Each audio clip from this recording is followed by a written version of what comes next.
Hello, my loves, and welcome back to Along This Spiritual Journey.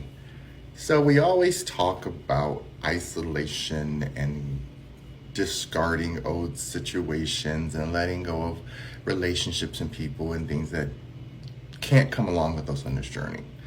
I wanted to briefly explain why. It's kind of like that old scenario when you put your hand on the oven and you burn it and you're like, that hurts. And you felt the heat, but not only did you feel the heat, now you feel the pain. And then you have to feel the healing of the pain. And then when you go through that whole process and you're healed, you forget all about it and go back to your regular life. We have to understand that we don't want to repeat that cycle. We don't want to heal and then go back and do the same thing over and over and over and over and over and over and over again.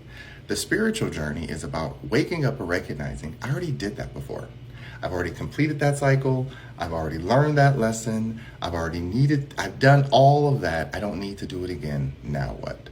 The spiritual journey is about breaking off from the collective, which you're still a part of physically, but emotionally and spiritually, you are no longer identifying as an energy that has been given to you, okay? All energy is assigned something when it first is born. And then when it starts to grow and expand and mutate and break off and transmute and all these other things, it becomes its own identity, right? And then it has to be classified as a type of species. And then it has to be classified as a type of this and that. And then the more it goes out further and it learns itself and expands itself, it becomes its own true identity. This is why we have to learn how to walk away from things that have been structured for us. There is nothing that you have to give up physically. It is an emotional, spiritual connection of recognizing that me, the flesh, I will pass someday.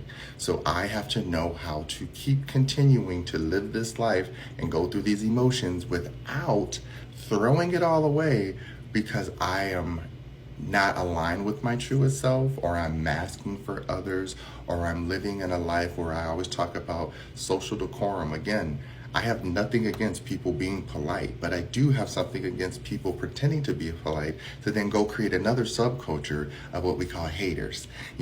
People think it's fun and they think it's cute, but all they're doing is stopping their own cycle, and then they're going to go live in another parasite's energy. Because remember, even if you like pettiness, it is a level of parasitic energy that has to live off the other to say, yeah, keep doing it, something that has to egg it on. And if it's not you, the physical flesh, and if it's not you, your spiritual mind, then who is it?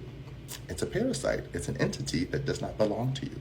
So you have to recognize that sometimes when you're a part of this cesspool, you feel like that's who you are. But when you step out and dry off and you go look back and say, oh, that water was murky, that water was dirty, ooh, it had it all in my mouth. You start reprioritizing your life and you start picking new paths that lead you to what makes you happy.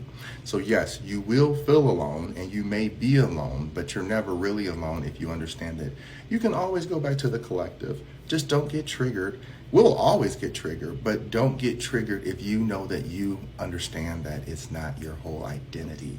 You only get triggered when you think that's all you have. That's all I'm saying.